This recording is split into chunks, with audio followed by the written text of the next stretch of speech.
என் அன்பு சகோதர சகோதரிகளே, இயேசு கிறிஸ்துவின் நாமத்தில் என் அன்பின் வாழ்த்துக்கள். இன்றைய முத்து என்னும் இந்த சிறிய தியானத்தில் யெகோவா நிசி என்ற தலைப்பில் அமலேக்கனை ஜெயிக்கிற அனுபவத்தை குறித்து நான் தொடர்ந்து தியானித்து வருகிறோம். நீங்கள் அமலேக்கனை ஜெயிக்கணும். இந்த அமலேக்கன் மாம்சத்துக்குரியவன், மாம்சத்தோடு போராடுகிறவன். உங்கள் வாழ்க்கையில் உங்கள் மாம்சத்தோடு அவன் போராடிட்டு இருக்கிறான் அப்படின்னா அவனை ஜெயித்து தான் ஆகணும். அமலேக்கனை பைபாஸ் பண்ணி ஒரு நாளும் போக முடியாது. அவனை சந்திக்கணும், ஆனால் தோற்பதற்கல்ல, ஜெயிப்பதற்கு. பிரியமானவர்களே, தேவன் விடவே மாட்டார். நம்ம ஜெயித்து தான் ஆகணும். இன்றைக்கி இந்த வார்த்தையை கேட்கிற நீங்கள் ஜெயிக்க தேவன் உங்களுக்கு கிருபை தருவாராக. உங்கள் கையில் நம்பி தந்திருக்கிறார். Jehovah Nissi, Lord is my banner, ஆண்டவரின் விருது கொடி என்று நாம் இந்த யெகோவா நிசியினுடைய அர்த்தத்தை தொடர்ந்து ஒவ்வொரு நாளும் நான் சொல்லி வருகிறேன். பிரியமானவர்களே, மோசே யோசுவா கிட்ட இந்த பொறுப்பை கொடுத்துட்டு இந்த ஆவிக்குரிய யுத்தத்தை இவன் மலையின் உச்சியிலே சென்று சந்திக்கிறான். மலையின் உச்சியிலே நின்று தன்னுடைய கைகளை உயர்த்துகிறான். கையிலே கோல் இருக்கிறது. அந்த கோல் அதிகாரத்தை குறிக்கிறது. அழைக்கப்பட்டவன் அவன், தேவனுடைய அங்கீகாரத்தை பெற்றவன். மூன்றாவது, இந்த கோல் என்பது அதிகாரத்தை குறிக்கிறது. பிரியமான கர்த்தருடைய பிள்ளைகளே, இந்த அதிகாரம் சாதாரணமானதல்ல. இந்த கோலை கையில் வச்சிருக்கிறான் பாருங்களேன். இதுக்கு தேவனுடைய பிள்ளைகளுக்கு அவர் கொடுக்கிற அதிகாரம் என்று சொன்னேன். ஜெபிக்கிறவர்களுக்கு கிடைக்கிற அதிகாரம் என்று சொன்னேன். நேற்று தினத்தில் ஜெயிக்கிறவர்களுக்கு கிடைக்கிற அதிகாரம். அருமையான கர்த்தருடைய பிள்ளைகளை, நீங்கள் ஜெயிக்கிறவர்களாக எப்போதும் நிற்க வேண்டும் என்று நான் உங்களை மனதார வாழ்த்துகிறேன். இன்றைக்கு இன்னொரு காரியத்தையும் நான் உங்களுக்கு சொல்ல விரும்புகிறேன்.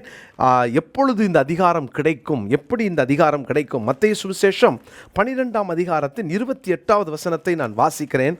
மத்தேயு சுவிசேஷம் 12ஆம் அதிகாரம் 28வது வசனம். நான் தேவனுடைய ஆவியினாலே பிசாசுகளை துரத்துகிறபடியால் தேவனுடைய ராஜ்யம் உங்களிடத்தில் வந்திருக்கிறதே. இயேசு சொல்லுகிறார், நான் இந்த பிசாசுகளை நான் துரத்துவதற்கு காரணம் தேவனுடைய ஆவியானவர்.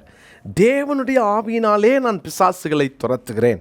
நிறைய பேர் சொல்லுவாங்க, என்கிட்டே ஒருவர் சொன்னார், இந்த கம்ப்யூட்டர் காலத்தில் பேய்களை, பிசாசுகளை நம்புகிறீர்களா என்று கேட்டார். ஆச்சரியமாக இருந்துச்சு. அவருக்கு அதை குறித்த அறிவில்லை என்பதை நான் அறிந்து கொண்டேன்.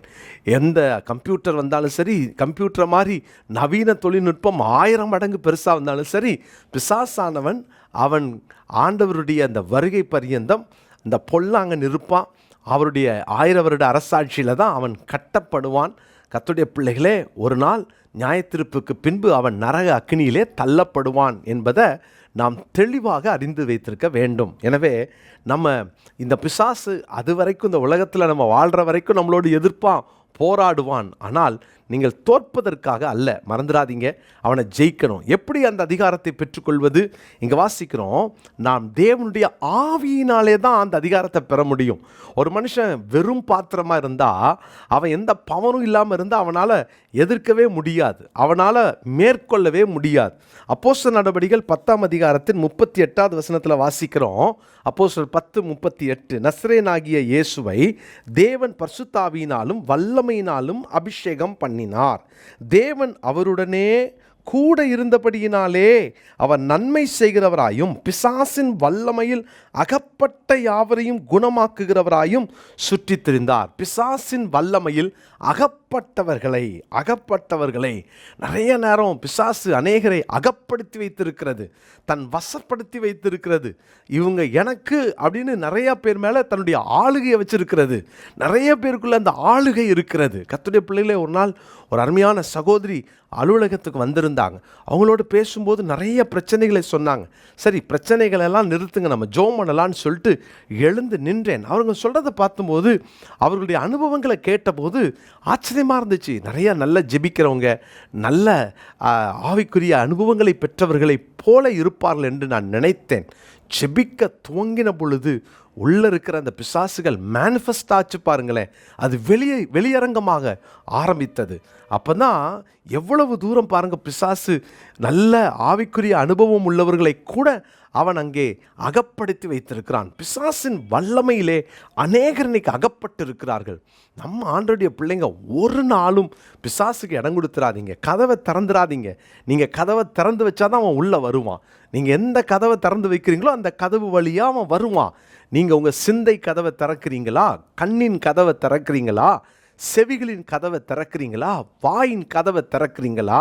உணர்வுகளின் கதவை திறக்கிறீங்களா? இடம் கொடுக்காதீங்க. அவன் உள்ளே வந்துடக்கூடாது. அவன் வரும்போது தெரியாது, போகும்போது தான் தெரியும். அவன் உள்ளே வரும்போது சொல்லிட்டு வரமாட்டான், போகும்போது சொல்லிட்டு போவான்.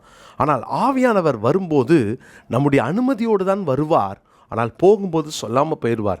கர்த்தர் தன்னை விட்டு விலகினதை அறியாமல் சிம்சோன் எப்போதும் போல உதறி போட்டு போவேன்னு சொன்னானா. பாருங்கள், ஆவியானவர் வரும்போது தெரியும் என்ன கிரியைகள், என்ன மாதிரி செயல்களையெல்லாம் செய்தான்.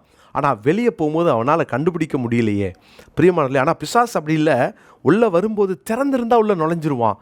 ஆனால் வெளியே போகும்போது அவன் அலறி அடிச்சுட்டு தான் போவான். கவனம். எனவே ஆவியானவருடைய ஒத்தாசை இருந்தால் அதிகாரம் கிடைக்கும். ஆவியானவர் கொடுக்குற அந்த அதிகாரம், அந்த அனாயிண்டிங்கில் இருக்கிற அந்த அத்தாரிட்டி ரொம்ப முக்கியமானது. அதனால் எப்போதும் ஆவியிலே நிரம்பி இருக்க கற்றுக்கொள்ளுங்கள். ஏசாயா 59 அதிகாரம் 19வது வசனத்தை நான் வாசிக்கிறேன். அப்பொழுது சூரியன் அஸ்தமிக்கும் திசை தொடங்கி கர்த்தரின் நாமத்துக்கும், சூரியன் உதிக்கும் திசை தொடங்கி அவருடைய மகிமைக்கும் பயப்படுவார்கள். வெள்ளம் போல் சத்துரு வரும்போது கர்த்தருடைய ஆவியானவர் அவனுக்கு விரோதமாய் கொடியேற்றுவார். கர்த்தருடைய ஆவியானவர் அவனுக்கு விரோதமாய் கொடியேற்றுவார். அந்த கொடி ஜெயக்கொடி பறக்கும். கொடியை கண்டவன் பயப்படுவான், நடுங்குவான். அத்தாரிட்டி, ஆவியானவர் அந்த கொடியை ஏற்றுவார். அருமையான கர்த்தருடைய பிள்ளைகளே, உனக்கு விரோதமாய் வருகிற அந்த அமலேக்கியன், பின்னாலிருந்து தாக்க வருகிற அந்த அமலேக்கியன், நீங்கள் ஆவியானவருக்கு இடம் கொடுத்து ஆவியில் நிரம்பி இருக்க கற்றுக்கொண்டால், அந்த அனாயிண்டிங்கில் நீங்கள் இருந்தீங்கன்னா ஒரு நாளும் அந்த அமலேக்கியன் உங்களை பின்னாலையும் தாக்க முடியாது, முன்னாலையும் தாக்க முடியாது. அந்த அனாயிண்டிங்கை லூஸ் பண்ணும்போது தான் நிறைய நேரங்கள் நம்முடைய வாழ்க்கையில் சிக்கல்கள் வருகிறது. சவுல் பாருங்கள், அபிஷேகத்தில் இருக்கிற வரைக்கும் அவனால் ஜெயித்து கொண்டிருக்க முடிந்தது. ஆனால் என்னைக்கு அந்த அனாயிண்டிங் அவன் லூஸ் பண்ணுறானோ அன்னைக்கு தான் அமலேக்கனோடு கூட சமரசம் பண்ணி கொண்டான். பிரியமானவர்களே, பரிசுத்த ஆவியானவர் ஒரு நாளும் உலகத்தோடு கூட காம்ப்ரமைஸ் பண்ண விடமாட்டார். அத்தாரிட்டி, அது ஆவியானவர் கொடுக்குற அத்தாரிட்டி இருக்குது பாருங்களேன், அதை உங்கள் வாழ்க்கையில் அனுபவிக்கும்படி செய்வார். இன்றைக்கும் கர்த்தருடைய பிள்ளைகளே, ஏசாயா 59:19 மனப்பாடம் பண்ணிக்கொள்ளுங்க. இது இன்றைக்குடைய மனப்பாட வசனமாக நம்ம எல்லாரும் மனப்பாடம் பண்ணுவோம். இது நமக்கு மிகுந்த ஆசீர்வாதம். எனவே ஆவியானவர் இன்றைக்கி நம்ம கூட இருந்து அந்த அதிகாரத்தை செயல்படுத்த உதவி செய்வார். நமக்கு இருக்கிற அந்த அதிகாரம் நம்ம வார்த்தையினால் அல்ல, நம்முடைய செயலால் அல்ல, ஆவியானவர் கொடுக்கிறது. நம்ம சாதாரணமானவங்க தான், ஆனால் அந்த ஆவியானவர் நமக்குள் வரும் பொழுது தான் அந்த அத்தாரிட்டி வேலை செய்யும். ஜெபம் பண்ணலாமா? நல்ல தகப்பனே, அபிஷேகம் இல்லாமல் எங்களால் ஓட முடியாது, எங்களால் மேற்கொள்ள முடியாது. ஆவியானவருடைய பலத்த கிரியைகளை நாங்கள் எதிர்பார்க்கிறோம். ஆவியானவர் பெரிய காரியத்தை செய்ய நாங்கள் விட்டு கொடுக்கிறோம், நாங்கள் ஒப்பு கொடுக்கிறோம். உம்முடைய பலத்த கரம் தொடர்ந்து எங்களை நடத்தட்டும். ஆவியானவருக்கு முழுமையாக நாங்கள் விட்டு கொடுத்து ஜெபிக்கிறோம். நல்ல தகப்பனே, தொடர்ந்து நடத்தும். உம்முடைய கிருபை எங்களை தாங்கட்டும். உம்முடைய பிரசன்னத்துக்குள் எங்களை ஒப்பு கொடுக்கிறோம். எல்லா கன மகிமை துதியும் ஒருவருக்கே கொடுக்கிறோம். இயேசுவின் நாமத்தில் ஜெபிக்கிறோம் நல்ல பிதாவே, ஆமென். பிரியமானவர்களே, அன்பின் வாழ்த்துக்கள். விங்ஸ் ஆஃப் விக்டரி IAS அகாடமியினுடைய 2024-25வது ஆண்டிற்கான சேர்க்கை நடைபெற்று வருகிறது. தரிசனமுள்ள, ஆர்வமுள்ள, நானும் IAS IPS ஆகணுன்ற அப்படிப்பட்ட தரிசனமுள்ள இளைஞர்களை நாங்கள் அன்போடு அழைக்கிறோம். நீங்கள் ஒருவேளை UGO PGO முடித்திருப்பீர்கள் என்று சொன்னால், இதற்காக ஆயத்தப்பட்டு கொண்டிருப்பீர்கள் என்று சொன்னால், உடனே கீழே காண்கிற ஃபோன் நம்பர் மூலமாக நீங்கள் தொடர்பு கொண்டு உங்களுடைய அப்ளிகேஷனை வாங்கி உடனடியாக நீங்கள் அனுப்பலாம். ட்ரைப்ஸுக்கு முழுவதுமாக நாங்கள் இலவசமாக கொடுக்குறோம். எனவே பழங்குடியினரை சார்ந்த பிள்ளைகளாக இருப்பார்கள் என்றால் அவர்களுக்கு நாங்கள் இலவசமாக இந்த பயிற்சியை கொடுக்க விரும்புகிறோம். என்ட்ரிவில் அவுட்ஸ்டாண்டிங்காக பெர்ஃபார்ம் பண்ணுற மாணவர்களுக்கும் முற்றிலுமாக இலவசமாக நாங்கள் இதை கொடுக்கவிருக்கிறோம். ஹாஸ்டல் ஃபெசிலிட்டி உண்டு. சிறந்த ஃபேக்கல்ட்டிஸை நாங்கள் இந்த வருஷம் ஒழுங்கு செய்திருக்கிறோம். எனவே வாருங்கள், பயனடையுங்கள். தேசத்தில் ஆண்டவர் பெரிய யோசேப்புகளையும் தானியேல்களையும் எழுப்பி இந்திய தேசத்திற்கு நீங்கள் ஆசீர்வாதமாக இருக்க உங்களுக்கும் ஆண்டவர் அந்த கிருபைகளை தருவாராக. God bless you.